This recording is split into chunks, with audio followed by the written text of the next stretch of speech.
Welcome to the first episode of our podcast series dedicated to Lebanese entrepreneurs who look to grow and scale their business within a time frame of 3 to 5 years to double the revenue.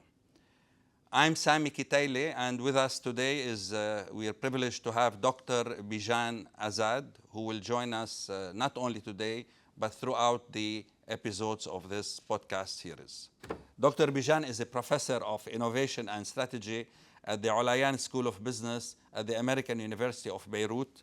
He's also the director of the Samih Darwaza Center for Innovation Management and Entrepreneurship.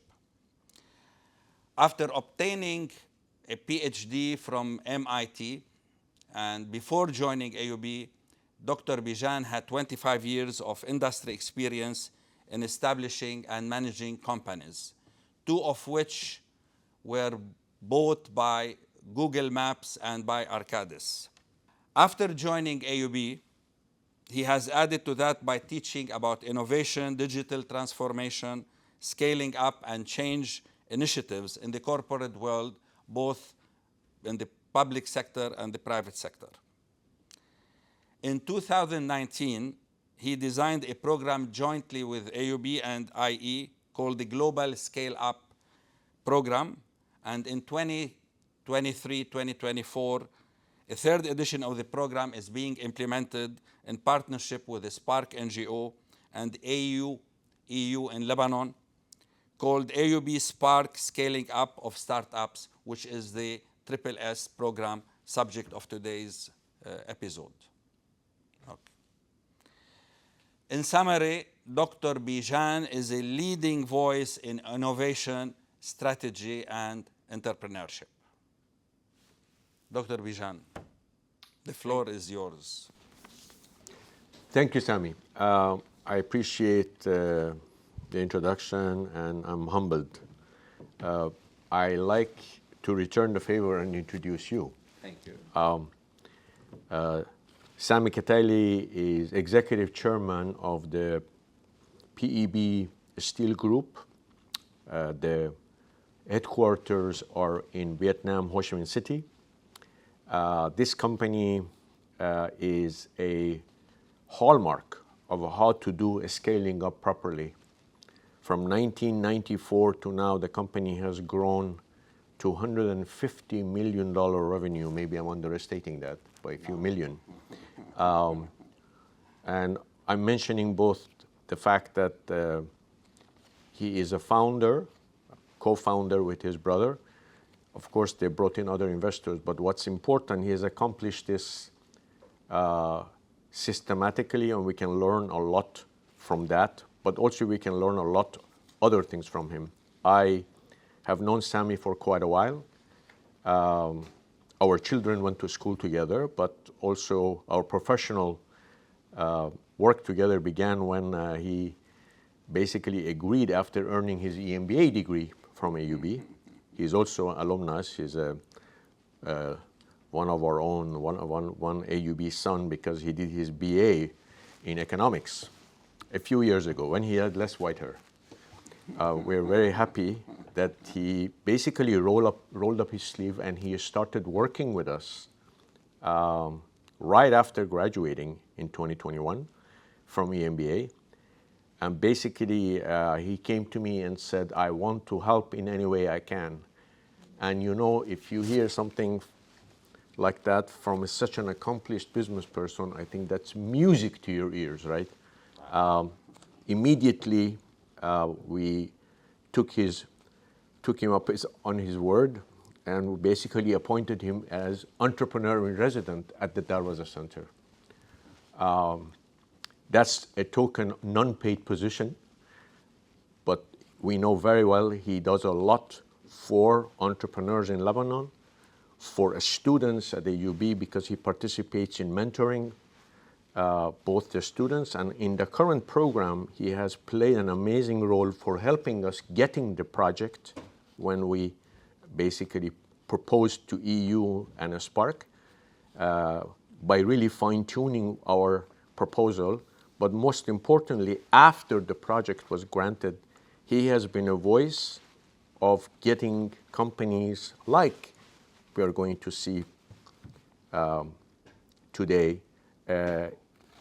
because his knowledge and his advice comes from experience, from the heart and the mind, people really pay attention. When he talks, people listen. So we really appreciate your participation in this program, and we're very grateful also that you are the moderator for our podcast series. Thank you. Thank you. I'm humbled really actually by these beautiful words. Thank you, Dr. Azad.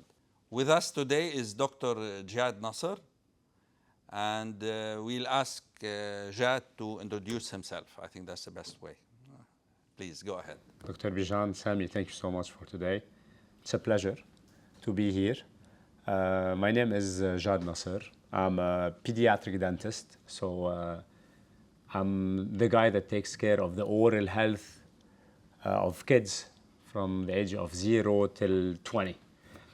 It's not an easy thing to do, but what I try to do eventually is to mix my passion, the animation that I used to work when I was younger, to the dental field. And this mixture, eventually, due to this mixture, we created Kids Airline. So Kids Airline is a concept based on a fun experience for kids. So whenever they want to visit the dentist, they can do it in a different way, in a way that they will eventually one day remember. So I got my executive MBA recently, and Dr. Bijan was there to support all the time. Congratulations. Thank you so much. Mabruk. Thank you. And I would love also to introduce Carla. Carla is my right hand. We've been working together for almost 18 months, a bit more. As we've said, I'm the guy that dreams a lot, and she's the person that brings it to the everyday routine. So, Carla, thank you so much as well. The managerial part. Exactly. So you have the vision, we have Exactly. the management part. So this is Kids Airline, this is me, and this is Carla as well. Jad, thank you for the introduction. Now, what are the challenges that you've encountered over the years, and what's the main reason why you decided to participate in the SSS program, which is the Scaling Up program? I think we all agree that the 2019 and till 2022 was not the easiest time here in Lebanon. So we had everything related to the economic collapse, Corona, especially for us as dentists, working in the mouth with everything related to that was not easy at all. So we went through ups and downs during that period. But eventually, we kept believing that Lebanon is a very good market. And this is why we're here eventually. And back in 2022, workflow went to be really good, and the business was doing really fine. Back then, we had 2 clinics in Elisar and another one in Harshtabit. The team was growing as well, but and we had a lot of patients. We had a huge, basically, waiting list. So we decided to grow eventually. We need to do something. We have people asking for this service, but we cannot feed that service. And this is why we decided to grow this business in a way we can really serve as much as we can while really conserving the spirit and the culture of Kids Airline. And this is why I enrolled the executive MBA, but as well, this is why I decided to be part of the SSS program, to understand when, why, how to scale up the business, when to do it, and how to do it. And that was basically the main reason to do so. Okay, I want to go back a little bit actually to the start starting period of your company. What was the pain you were trying to address when you established your company? I mean, for every startup, we call it, for every company, there is a pain and there is a gain. So we want to know what was specifically the pain you were focusing on when you started. I used to work back in 2016 as an associate with one of my professors in the Lebanese university. The clinic was the biggest clinic in Lebanon, and I had an amazing practical experience. But what was missing eventually, that the business was centered on the technical part. So it was all about healing the teeth. Yeah. What about the kids? What about the overall health? And that was basically the main reason when I said, okay, let me just take a step back and look at it in a different way. I think the kids don't need only to get their teeth healthy. They need to have a beautiful experience that they can take with us for their lives. And I think we can agree that the dental experience is not the one that you love and you remember. And this is the pain. This is the pain that we try to tackle, but also this is the question that we try to answer for the parents, because now parents, they're not seeking only to have good treatment, but they want their kids to be happy while doing that. They want them to have a good experience. And this is what we've created. So no more kids complaining to parents about going to the dentist, coming to your clinic? Yeah, I'm going to be honest, Sami. Yes, please. I'm really happy to tell you guys that our kids, our patients, our friends, they really ask for the visit.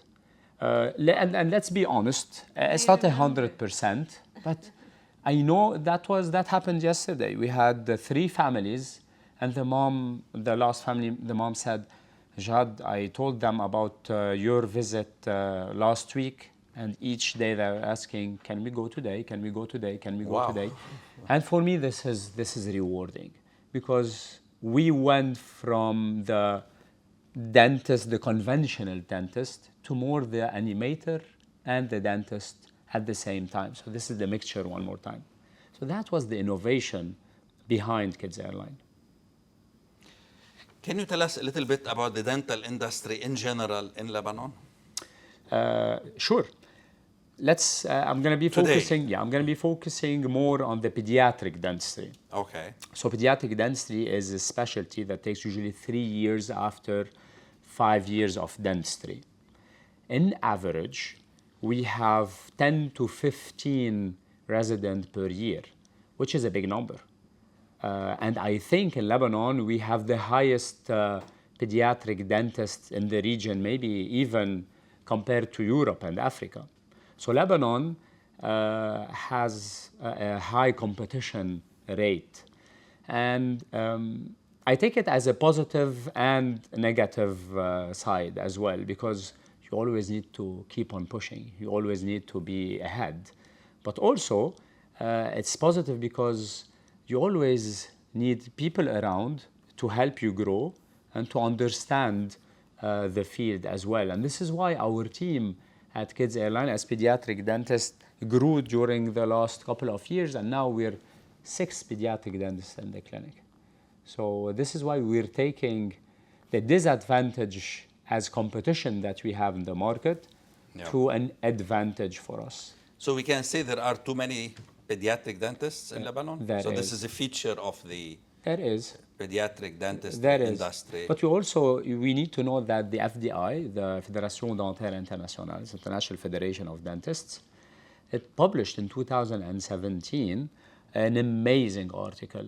They did a huge study to identify the cavity index to see how much cavities kids have in the region. And you should know that our region, we're talking about Middle East and Africa, has the highest cavity index. So eventually, this is good news for you. It's a good business.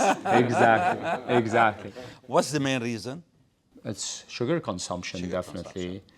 And eventually what kids are eating are not healthy anymore, and I think we all know that.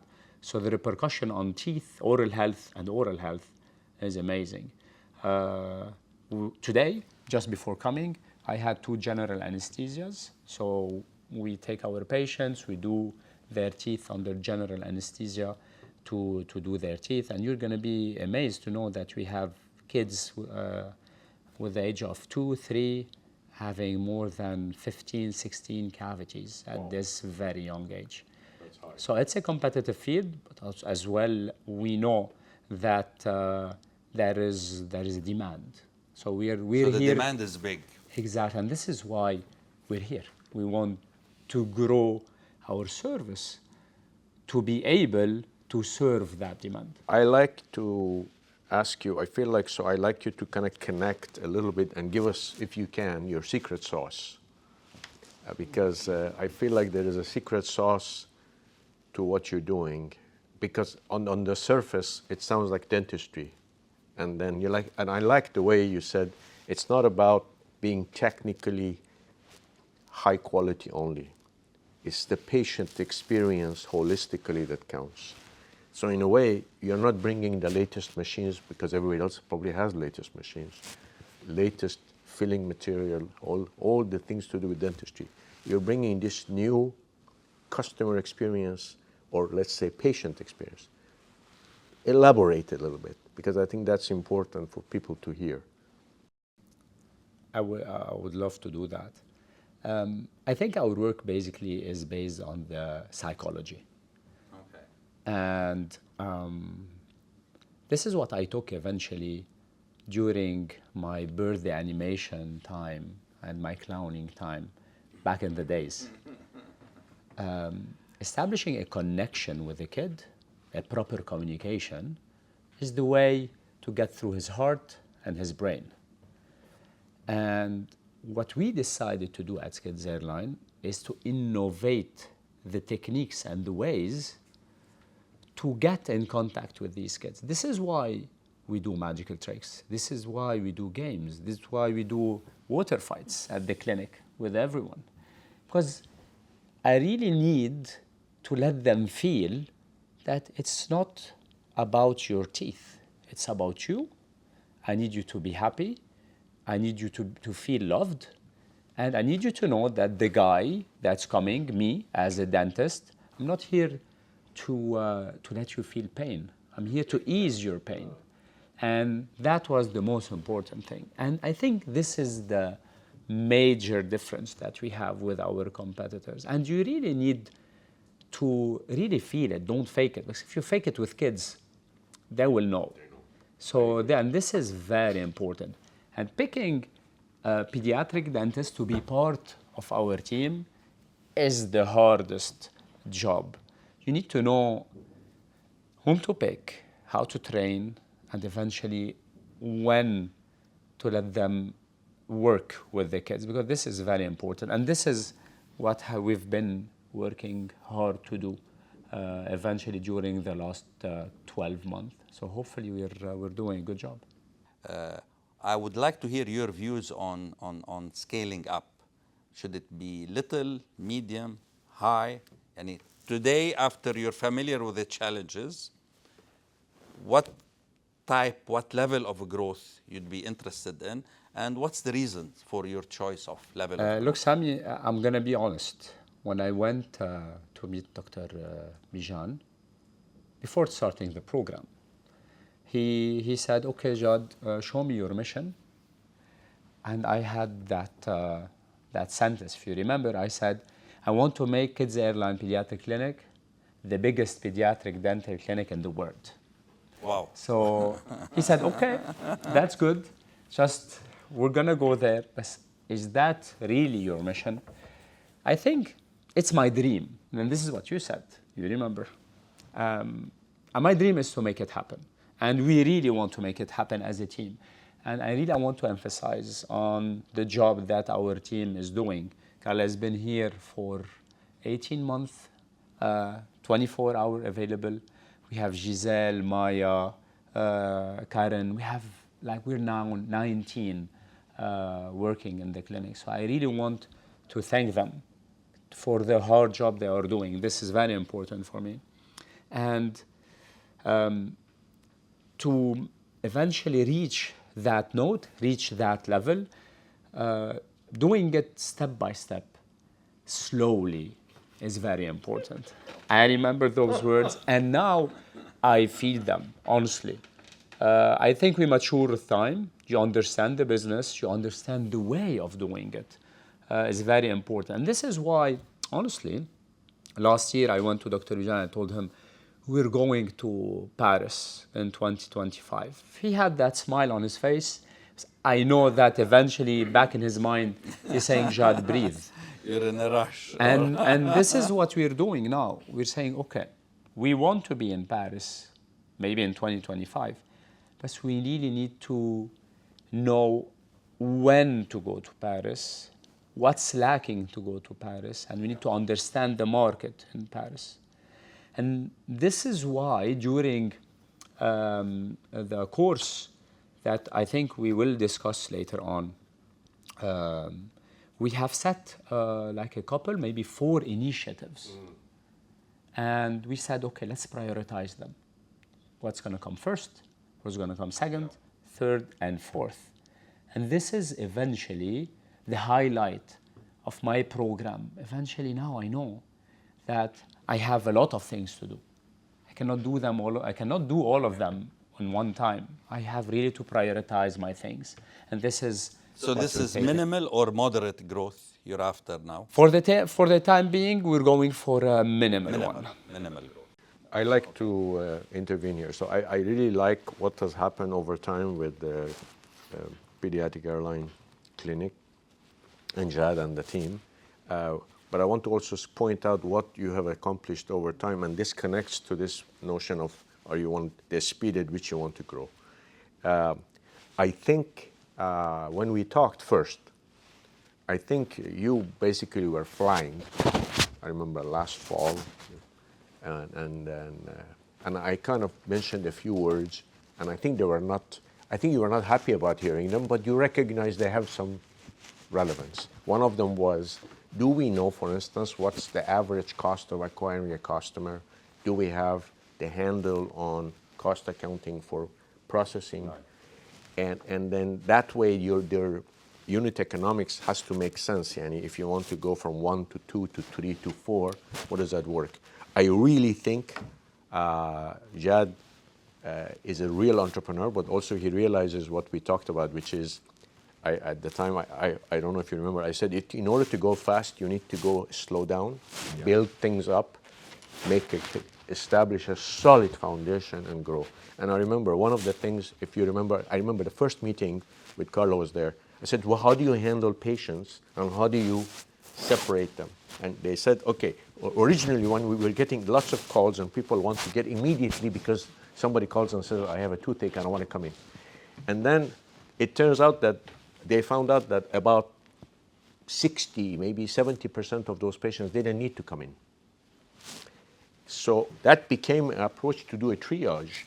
In other words, on the phone you tell them, okay, talk to this person just orally to give you some instructions, but then if there's an urgency, then you come.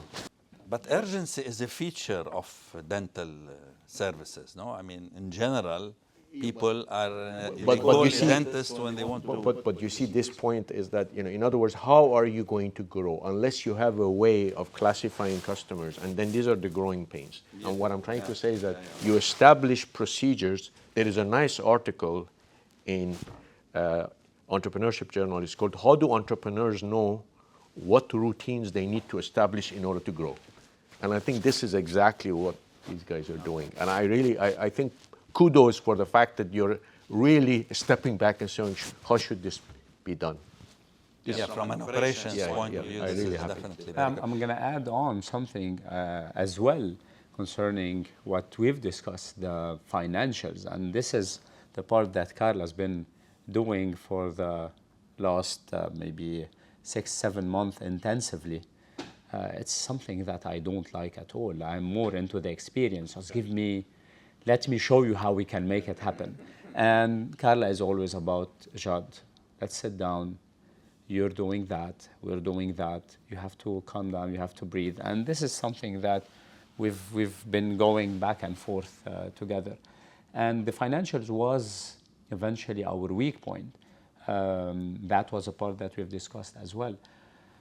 So again, Can you elaborate? What do you mean financials were your weak point? In what way? I mean, We don't count numbers. Are you on a gross profit margin route or you're on a growth route? This is usually we the were. dilemma. He doesn't want to hear those questions. Yeah. He's I'm gonna tell right? you. I'm gonna tell you how Kids Airline works. Before Carla, so it was we're doing good. So Carla plays an important role, I see, in the financial aspects. Yeah, right? it hurts, but you have to stick to that. Yeah, before it was just we're doing good. We need to expand. We need the money. I have to invest, and this is how it goes. Yeah. And now it's different. Now it's different, but also Jad is still taking risks. I would love to tell you that we just acquired a new clinic. It will be the biggest pediatric dental clinic maybe in the region. So we took a big 310 square meter place, and it's going to be within a year and a half. So we're working hard to make it happen as well. It's been hard on the financials as well, but we're investing for the future, especially to make. We have a big plan that we've been working. We're So working I take now it your financial situation is quite good to enable you expand. Yes. Right? So you have solid financials, and that excess cash can be inspected. Talking about the growth in general, I'm always curious, but as an entrepreneur yourself, do you think growth is suitable for all companies? Or some companies should not grow fast? Just take it so easy. I think it depends on each person, on its goals in life. I have friends, for them, what they are doing is totally fine. They are okay with that. I think most of us really wants to make their babies, their work, grow bigger. It's in us, you know. And I do really feel that, in general, every business has to grow. It has to grow because it has to survive due to the competition. But also, if you go into a routine thing, eventually it's going to go down by itself. At least this is what I feel. This is what I see as well around. And I think as well, a growth doesn't go only for the organization, I mean the company in itself. It goes also within the company, the team within the company. So I'm going to give you an example. So I have always been asked, Jad, eventually you're training pediatric dentists. They come to your clinic and they train, they have all the expertise, and then at a certain time, they're going to say, Jad, thank you so much. I'm going somewhere else. Competing business. Exactly. So let me tell you about ADMA. ADMA is our first franchise model, because ADMA is not my clinic as Jad Nasr. It was my brother and Jawad's clinic. Sharbil and Jawad are pediatric dentists with us in the clinic. So eventually what we're doing at Kids Airline is saying to the team working with us, pediatric dentists, come on guys, let's come on board. We give you the training, we give you the expertise, and after a certain time, so you go from an intern to trainee, and then to a junior, and then you are a senior pediatric dentist. Once you're there, you can go and open your own Kids Airline. And whenever you want, maybe you can do it in the north, south, maybe outside. We're going to bring you the expertise. We're going to do the recruitment. You're going to be with us within the marketing. We're going to give you also connection for investors of financials. And I think that's a smart way of keeping talents within the clinic while growing the business as well. So you have a formula for that? In other words, you share some kind of a profit arrangement or? Oh yeah, sure. Okay. Sure, so- sure. It's like a franchise, exactly. So this is good. I mean, yeah. Exactly. And I think you're pointing out the importance of human resource, because human capital really, I feel like your business, lives or dies by You're totally right. by the person. And You're that- totally and when you pointed out the stuff that you pointed out is very interesting. Is this the attitude is very important for your. Exactly. You recruit on attitude. Everybody knows dentistry. Exactly. And if you remember during my capstone presentation, I have been asked, your business is simple to eventually to copy. So how do you do to make it happen? And then Dr. Bijan answered. He said, okay, what you see is easy to do eventually within the back office. So what we do behind scenes is way more complicated. We had that in Azad as example as well. So you see as parents, as customers, you see the fun part, the easy part, what goes really behind. Takes a lot of time, takes a lot of dedication, and a big team to do it. That takes us to operations and standardization and templates, how to copy the business from one branch to another, and how can you expand through franchises, let's call it. But I want to go back to the program itself, okay? The SSS Program, which is the AUB, Darwaza Center, and the Spark NGO. What were your initial expectations from this program? Actually, I was managing several parts in the clinic, several things all in one to improve. So once I was in that place, and thank you for giving us this chance to be participating in the SSS program, to help us check what are we doing wrong, in what way, what are some tricks that we should update. And we had several conversations through that, and one of the things was the strategies that was put down. You have to prioritize which one you should start with. Is it the academy? Is it the competition? What would you want to change? And another point was the financials, where Dr. Jad was not taking out anything for him. It was all for the clinic, and the accounts were done in a wrong way. So we started adjusting things accordingly, knowing that through the marketing parts too, we had some, if you want, a bit of lights, because we do not do ads. So how can we improve whatever we're doing?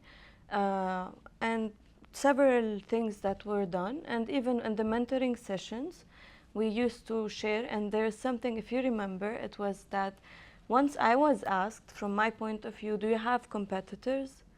As what I was saying, it was like, no, because No, I know always. the spirit that is in the clinic that cannot be anywhere Copied. else. It needs a lot of effort. It needs to be built in. So it's not easy to have some competitors doing the same thing. And I think that's the strength that we have in the clinic. It's not easy hiring people and trying to get out what is your spirit, what can you give us, what can you show us. It's not easy. We've been working on training programs throughout the years, but we are getting some. Sure. I have a joke I want to say about Dr. Jad being the pivot, being the dynamo of these clinics, and you have three. So I said, you have Dr. Jad in one clinic, then another Jad, and another Jad. So every clinic must have a Jad. And people wouldn't know who's the real Jad. I told him that. You told him this. Honestly, I need to get I him believe. I hope it's clear. You need to have an exact replica of this Jad to reproduce the experience. You should have an answer to that. And we call him. So, and then I think that's important. What's happening internally. Guys, Once you do the training. We will talk in 6 months, and you're gonna be so proud.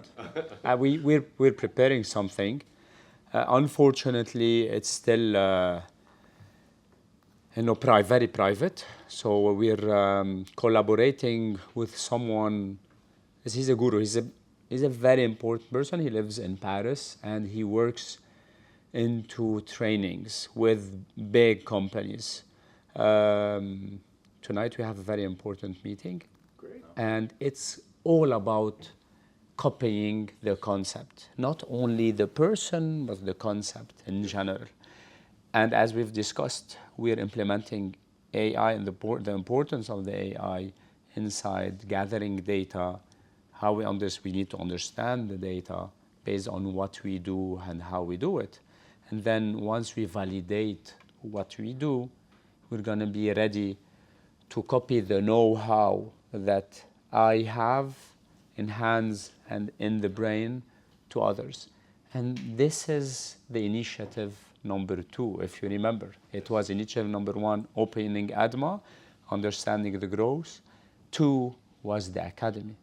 And Dr. Bijan said, Jad, breathe. You're not ready to go out yet. And now I understand, because ADMA was a revelation for us. And okay, I'm not there. Carla is being there, and we know the challenges that we have once the founder is not there. It's not easy to replicate everything. It takes time. So we need to understand our business, the replication model, weaknesses, and strengths as well.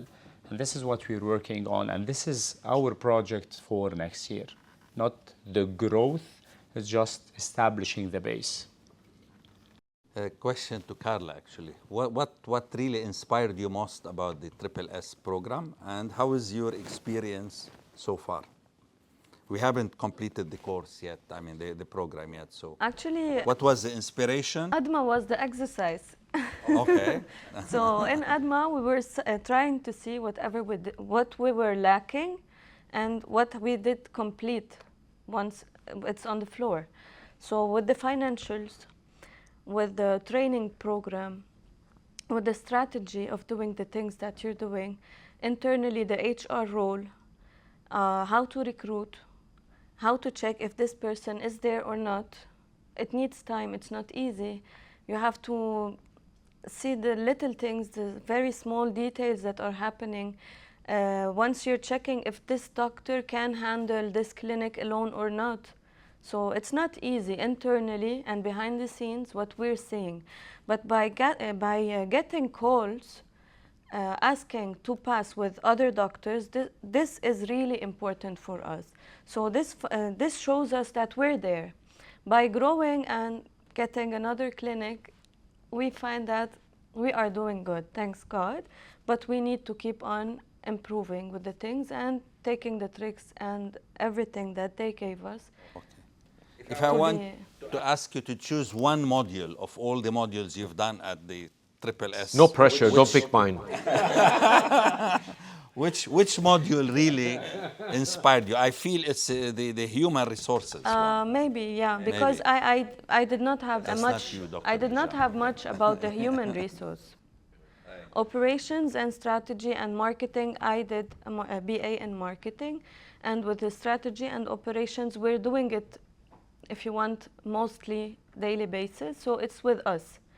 But the HR part was not my role, so I got the tricks. How can I do it in a good way, in a professional way, knowing that it's not easy, it's a responsibility. How can you assess the people you're getting? And to mention, we are a service. The whole program was a challenge for me because they were talking about products. I was answering about a service, and this is something special that we do have. Absolutely. So finding things that works on a product, getting it, how does it work on a service, Dr. Bijan helped a lot in that. You're welcome. But I do think that I want to highlight something a little specifically to Kids Airline. First clarification, ADMA was second site or first site? ADMA is your first or second? First, okay. So that's why you're saying we need to fix it. Okay. Very good. I want to recall, going back, I never forget this. I introduced you to the program. You were very, very hesitant when I gave you the overview, I remember. And then from after that, every 3 days you used to message me on WhatsApp. When is this happening? You told me it's happening. So I want to give credit that I think intuitively Jad realized that the things that he pays attention to, that he's very good at, the general vision, experience, creating this experience, the fact that the kids are feeling love. By the way, I agree with him. Kids, you can't fake it. You can't fake love with kids. Yeah. No way. But I think also it's very rare, and I think I want to congratulate you and Carla, that you need to be reflective to go through this program and realize that, okay, there are some things we need to fix, right? And it's okay to kind of hear a little bit of criticism, because that would help us, right? So it's like bitter medicine, and it's hard to take bitter medicine, but let's take this. So I want to say that it was very refreshing to see you stuck with it. I know you could not come because you were doing surgery, but Carla was here every session, every session. And she will ask very, very incisive questions. What about this? What about that? So, two interrelated questions again to Carla, because she's the one mainly who attended the sessions. Were there any, we call it, moments while you're attending the course? And anything you learned from other participants? Yeah, for sure. Other startups, if you can share with us. Yeah, this I loved experience. in one of the courses, there was something. One of the companies placed a mirror for the employees that has a quote on that the people are going to see you that way. This gives the employee a very high self-confidence to go with a smile on his face, and that can give in return for the company a very huge yeah. So now we have a big mirror in the clinic. But it takes a lot of time because, you know, they come. Guys, yeah. much more trimmed now. Oh, yeah. Now you understand why, yeah. Yeah. And I loved the growth of the companies. I loved the challenges that they were mentioning during the sessions. You know, the ups and downs through COVID, whatever happened, the crisis that we are in right now, like Sarah's bag, their work is international, and internally they are afraid because of the airport if anything happens. So those things that we were getting through. What about your personal growth? And how do you feel, Carla at the beginning and Carla today? Do you feel there has been a personal growth? Yeah, for sure. Having the tricks to work on and internally in my job, following the details that were given, highlighting things that are better, where should I focus, where am I doing it wrong, how can I improve at work, and it is very important for me. And we can both agree that we're still overused in the clinic, both of us. The daily routine that we do, me working as a pediatric dentist, Carla handling the phone calls, the HR things, the B2B part as well, is taking a lot of time. And this is, Sami, the question that you've asked, okay, do you have someone else? And I think growing the business means growing the team as well. And this is the main thing that we're focusing on eventually. At least from my side, Carla knows that we're having a lot of meetings with partners coming from abroad, as I've said, and eventually this is where we're focusing. One thing I noticed from what Carla was saying earlier, that Jad and the company look to be one, and I think it's very important for a founder to be separate from the legal entity, and this is very, very important. In the beginning, it was like, it seems there was no line of demarcation where Jad finishes, where the company starts. The company is a separate legal entity, and Jad is a founder, but He's not the company. So Now we with need to see ADMA, the- you can see our first example of doing Sami, that. we also need to know as well that what we are saying now is more based on our intuition and it's subjective. What we will try to do, and this is our objective, is to make it objective. Means we need to gather data. We need to know, okay, we have 10 calls today. 5 out of these 10 calls, they were asking for Jad. And the others, 2, for example, Sharbil, and 3, they were okay with everyone. And we need to see the evolution because we need to understand and we need to do a trend whereas you call for the clinic. And this is very important to dissociate everything. But we're taking things step by step. And we will be there. That's our target eventually, to gather this data, to understand the data, and to work based on that, to make it from intuition thing to more scientific thing. And we will definitely be there. I think my 2 cents on this is that a business becoming owner independent, a branch I'm talking, is not easy, 1. 2, it's not clear that, in other words, what are the steps you're going to take to do that? And I think this is going to be your next challenge where look and feel, a scratch and a sniff, and the whole ambiance of the, clinician, the dentist, is something that you're going to create, and almost like these are going to be your prized, assets, human assets. Everybody says service businesses, the employees every night they walk out, all the assets of the company walk out, away. and then they come in the morning.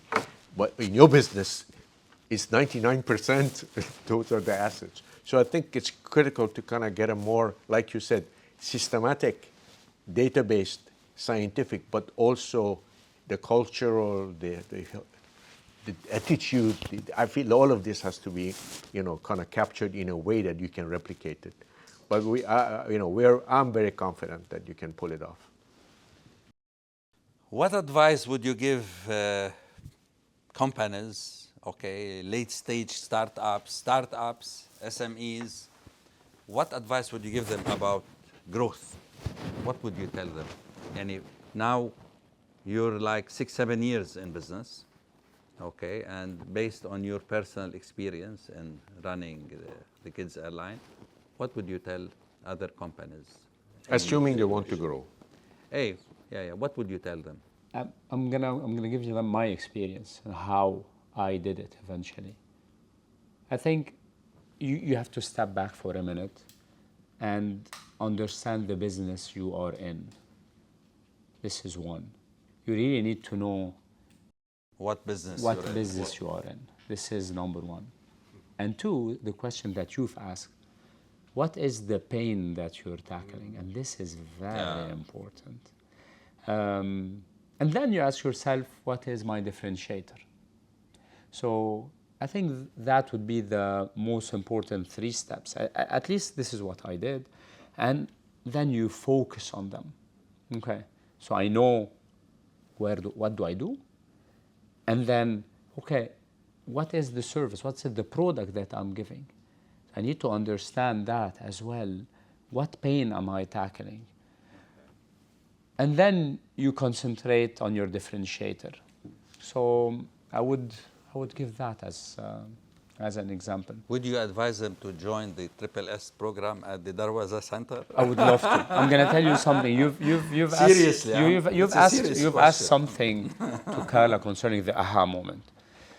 I think Carla went to the 2nd course of the marketing and sales, and during the course, she said, I was discussing with Mahmoud that our customers are the kids. And he's saying, no, the customers are the parents. Exactly. Carla, Yes, come we on, both no. agree. And then I swear that night, I was, okay. So who's the customer? Maybe the parents. No, the kids. Who's the Very decision important. maker? And then the second course, I went. Where is Mahmoud? Look, I've been thinking about it. Maybe you're right, but who's the decision maker? And then we sat down and we've discussed it for like a period of time. And the question was, who is the decision maker here? Right. Are they the kids or the parents? But sometimes it's the kids. We know that the final decision is for the parents, but why? Because they are seeing their kids happy. And that's the twist. Then who in the parents, the mother or the father? Also, usually it's the mother. We know that. We know that. It's true. The mother is the decision. Well, it depends who's paying for the service, right? I don't think so. We know. I'm complicating life. Ministry of Interior are always in charge. We know that mothers are the decision maker, but we need to highlight the parts that makes the parents take that decision. They need to see their kids happy. They need them to feel at ease. They need them to be asking for that. And once you're there, I think the decision is easy to do. I have a question which I believe is very, very important, because the growth could be a new clinic, a new market, a new country, a new niche, or a new service. So over the years, what decision you made in relation when it comes to growth? Would you grow the product, introduce more services within the clinic, be it orthodontist, maybe anything else relating to kids, or it's more about new clinics or expanding outside Lebanon? So which one you've learned over the Sami, as if you are with us in the clinic. Look, honestly, if you asked me the same question last year, I would say growing the clinics. Now I would say no. I have a service that I have to replicate before growing the business. And this is the most important thing, just to replicate the work that we do, to standardize the work that we do at first. And I think this is the growth that we need to tackle. So it's not a geographical growth, it's more the growth within the clinics where we're operating. This is step number one. New revenues, new streams of revenue? Or not necessarily, standardization first? Exactly. So you want to focus on operations. Exactly. But what we did in ADMA as well, it's our first pediatric dentistry and ortho clinic. So as if you're with us. Yeah. So we're collaborating with a friend, and he's a mentor, Dr. Farraj Abu Jawde. He has one of the biggest orthodontic clinics in Lebanon, in Zal'a. And he's with us for the first time in ADMA.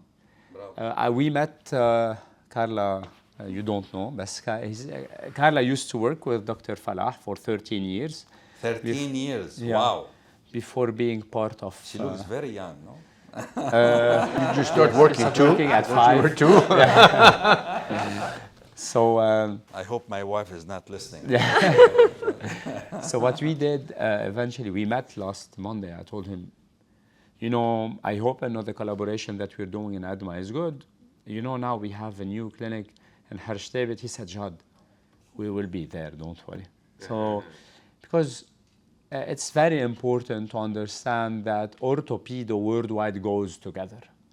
But what I really want to do at first is to polish the work that I do by myself before introducing someone new to the clinic. And this is why we're doing it step by step. So it's a small collaboration now in ADMA, and my plan is to make it bigger in Kteily within 18 months. Excellent. I think it was a great ending. Because okay. I really think you summarized, I think you're laying foundation, you're strengthening the foundation, making sure everything is strong enough, robust enough for the expansion. And then also true that from our point of view, dentist does everything, but actually dentistry is a specialized, right? So orthodontists are doing different things. So orthopedics, so it's good. I feel like very, very important. So we take it that Dr. Jad and Carla today, they commit to double their revenue in a time frame of 3 to 5 years. This is what the SSS program is about. This is what growth and scaling up is all about. And I think now that we've all agreed that this program was very effective and it helped in many aspects.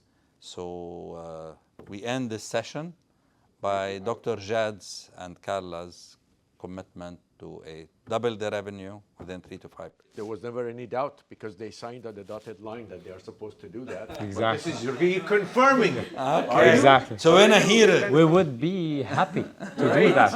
Actually, we're going to continue. We're not done yet. okay. Yes.